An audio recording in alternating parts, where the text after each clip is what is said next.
Hello, good morning, good afternoon, and welcome into your daily sports burst. I'm Andres Cordero, social distancing live from our beIN Sports studios in Miami. Our first touch is in Barcelona, where Spanish champions Barca need to come up with nearly $240 million to balance the books. Roughly $160 million of that due to lost revenue amid this pandemic. The remaining $80 million, they hope, will be made up in player sales. Joining me on the show today, beIN Sports contributors Kaylin Kyle and Eric Krakauer. Welcome to the both of you. A couple of weeks back, LaLiga president Javier Tebas said that Barca could not afford to buy players like Neymar and Lautaro, setting aside how remarkable it is for a league president to comment on what one of the richest clubs really in the league can or cannot do financially. Today's news does suggest that Tebas might have been right. I lose track. So as of today, Eric, are we closer or further from seeing Lautaro Martinez in a Barcelona shirt? That's a good question. I would say further, just because his price tag is pretty astronomical, and I just can't see Barcelona offloading that many players to make that trade happen. But we've known all along, Dre, and you and I have talked about this months ago, that Barcelona needed to balance their books. So the fact that they were linked with Lautaro and with a return of Neymar to Catalunya just seemed very fantastical to me. And I think that Tebas going public, which was surprising and a little shocking, stating that it's basically a pipe dream to bring Lautaro and Neymar to Barcelona. I think that pretty much tells us where the club is, even though I think they are desperate to make something happen in the transfer market, because Bartomeu, as we all know, isn't very popular, and perhaps this will galvanize people around him. And I think Barcelona needs these two players, and this is why the players took a pay cut, you guys, to get players like this in. But I do think that they need to unload a couple players. Obviously, I think Griezmann would be one of those players. I think just to be able to bring in someone like Martinez and bring Neymar back, they're both fantastic. Messi's getting older, Suarez is getting older. They need to rebuild that team at the moment. They need to go back to old Barcelona. Neymar brings that flair, and I think Martinez would bring that goal scoring. And imagine them playing alongside Messi. Scary. Yeah, no question. Part of the problem, and actually, Eric, you brought this up, is part of the problem is Barca need to move players. Among that amount of money they need to recuperate, they're hoping that around 80 million of that is in selling some players, but they have some issues because Rakitic has said Sevilla or nothing. He's under contract. Artur reportedly ruling out a move to Juventus, wants to stay at Barcelona. Samuel Umtiti was talked about as a potential deal for Skriniar. Inter weren't interested, and Umtiti doesn't want to move. So what do you make of that, Kaylin, where Barca they're the first club in history to average over 10 million euro per player, and because they're making as much as they are, none of them want to leave. Yeah, I mean, I wouldn't want to leave. You're playing at one of the biggest clubs in the world. You're playing at Camp Nou, where the crowd is absolutely incredible. Barcelona as a city to be in as a family is one of the best cities in Spain. I haven't traveled too much in Spain, but my time in Barcelona was absolutely incredible with LaLiga for the LaLiga experience. Why would you want to leave? I mean, you've signed a 3, 4, 5-year contract, your family's settled, the kids are in school, your contract's massive, you're playing with the biggest club in the world, you have the most viewers week in and week out. I wouldn't want to leave either. If I'm a player, I want to go to Barcelona, and I'd be quite happy to sit on the bench. Eric, who can they move then if it's not Rakitic, if it's not Artur? How do you see Barcelona making up sort of some of the players that need to go? Well, I just don't.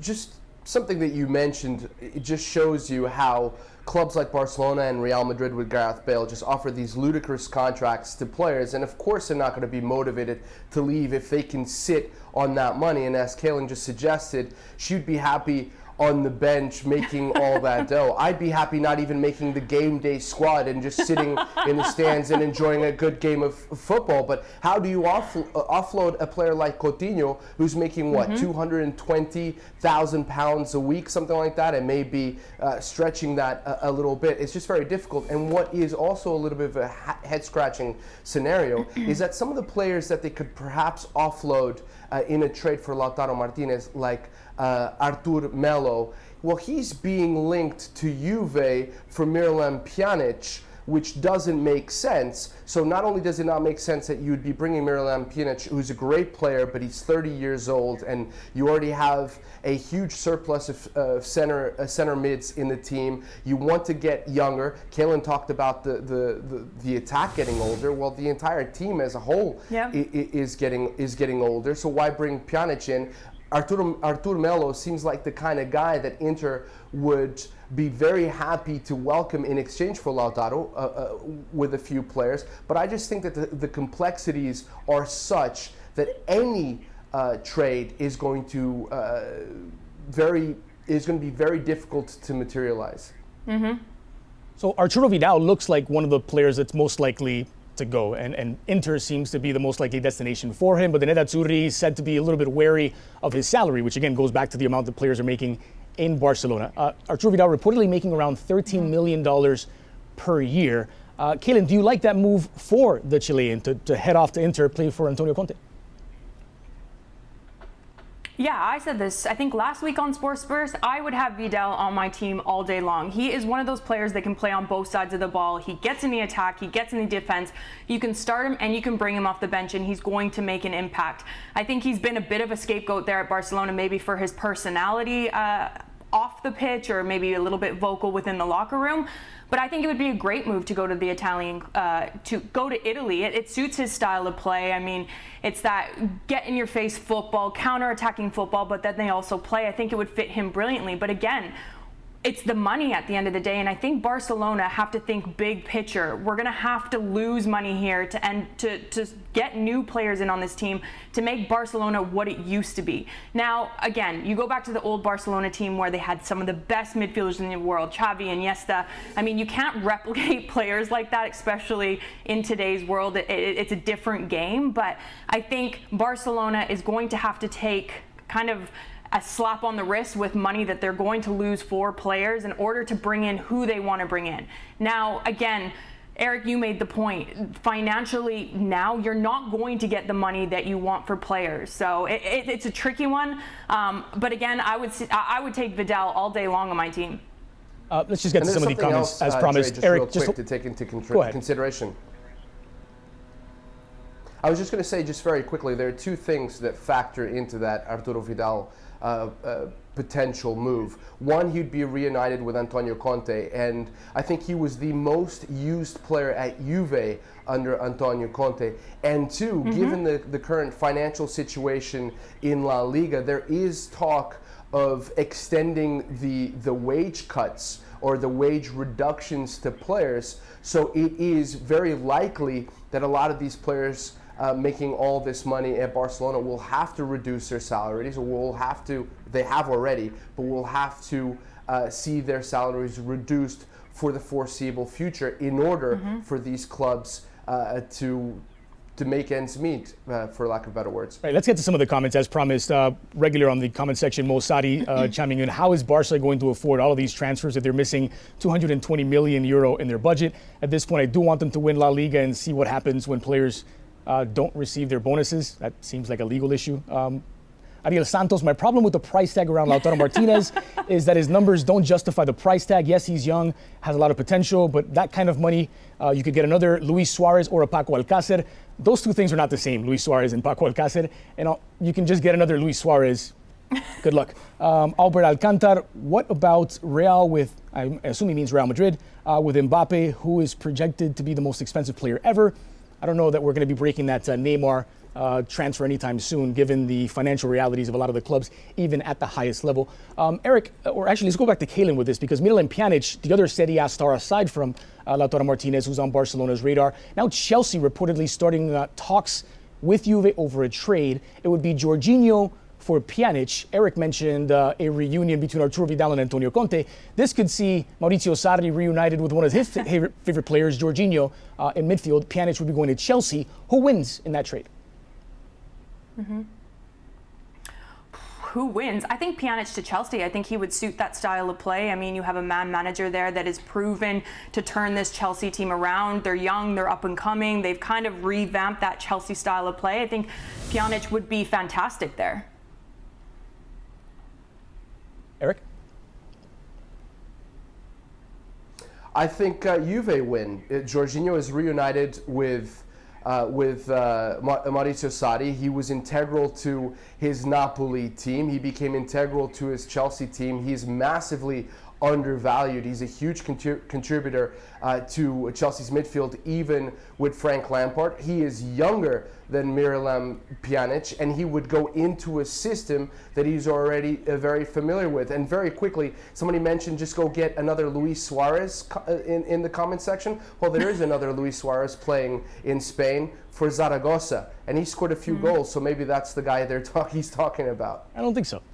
Let's move along, because referee Mark Clattenburg just made an absolutely stunning admission about the 2016 Champions League final, which he officiated between Real Madrid and Atletico. In an interview which he revealed the 5 most annoying players that he's refereed, the part about former Real Madrid defender Pepe really stood out, because Clattenburg said that in order to get Pepe to stop complaining about a penalty that he gave to Atletico, which ultimately tied the game for Atleti, he told Pepe that Real Madrid's first goal shouldn't have stood, that the refereeing crew saw it at halftime. Sergio Ramos was offside, and that goal should not have stood. It's a good advertisement for VAR, but it is a stunning admission from a referee for that level of a game, a Champions League final for Mark Clattenburg. Kaylin. Yeah, I'm going to actually come out publicly and say this finally. It happened to us. In the 2012 London Olympics, the referee made a terrible call saying our goalkeeper holded onto the ball for more than 10 seconds. Who's ever seen a referee call that for one? Anyways, the U.S. ended up scoring on us. She came out I think it was like a year and a half later, 2 years. She no longer refs anymore because of all the backlash she got from it. So she's retired from it, but said, I made the wrong mistake. So I've been there, done that. It's infuriating. We still walked away with a medal, but referees, if you make a bad call, keep your mouth shut. Take it to the grave with you. Eric, it was tongue-in-cheek, the article that he did the interview that he did for the Daily Mail, in which he talked about the 5 most annoying players. He said Pepe was a wind-up merchant, which is kind of a stunning thing for a referee to say about a player who I believe is still active, if I'm not mistaken. So just your thoughts on that admission, and does that sort of make the argument that VAR is kind of essential?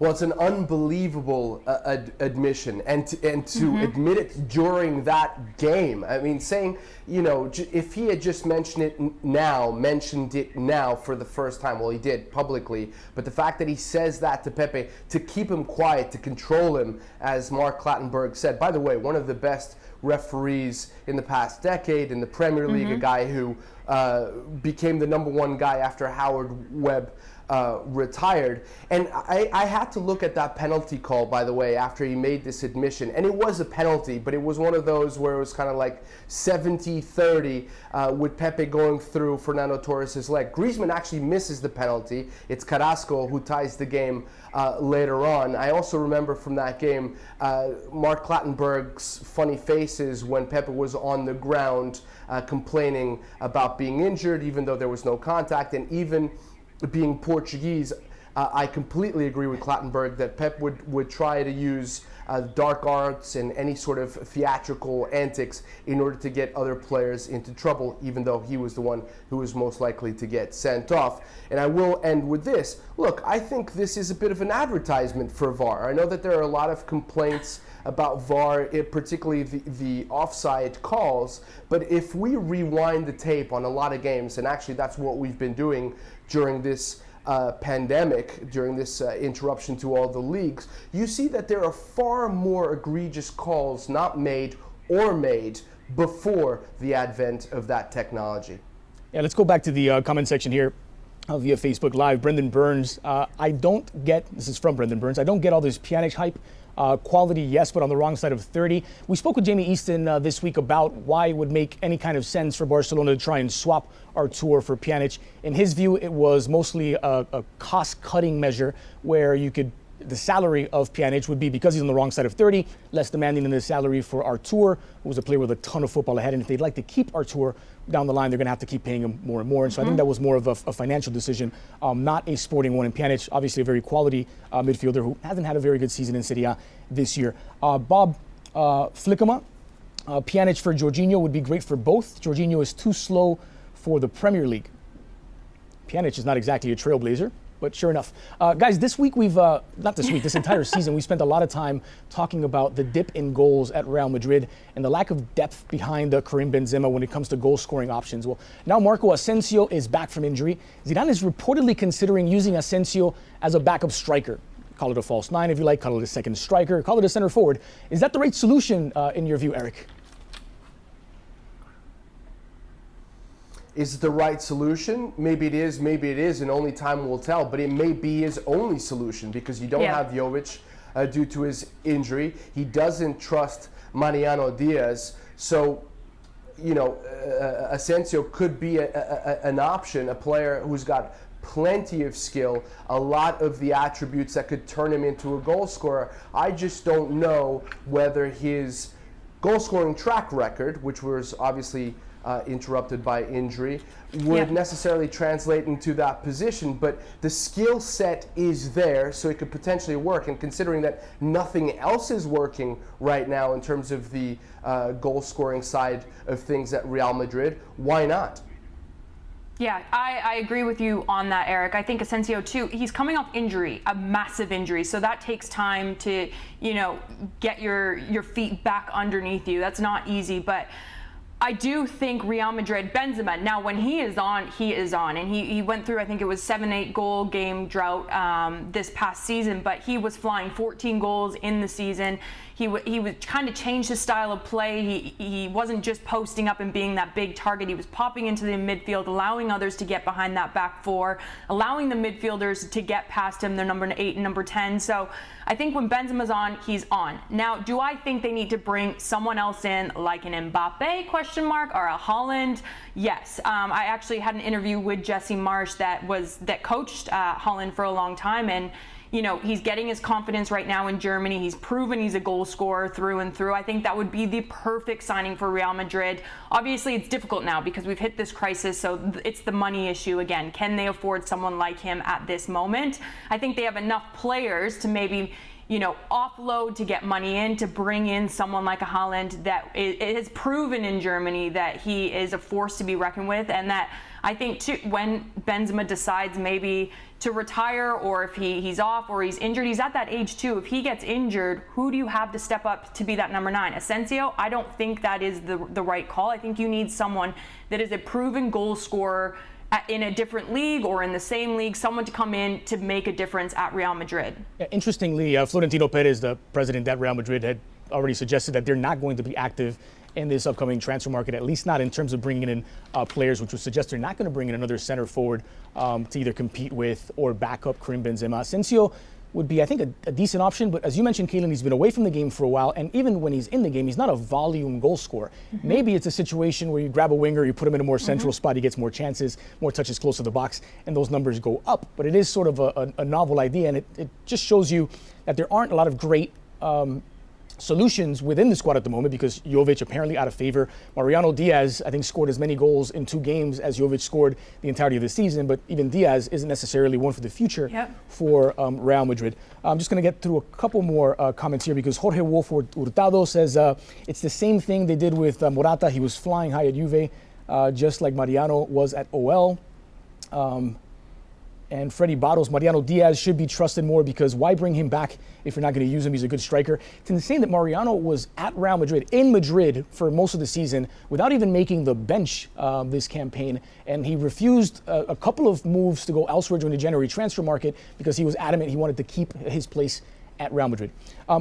Something happened. We learned about something this week. Mario Balotelli is not made for this quarantine life. In an Instagram live chat with former teammate Alessandro Matri, Balotelli admitted that he broke stay-at-home rules to go jogging in the park because he didn't have a treadmill at home.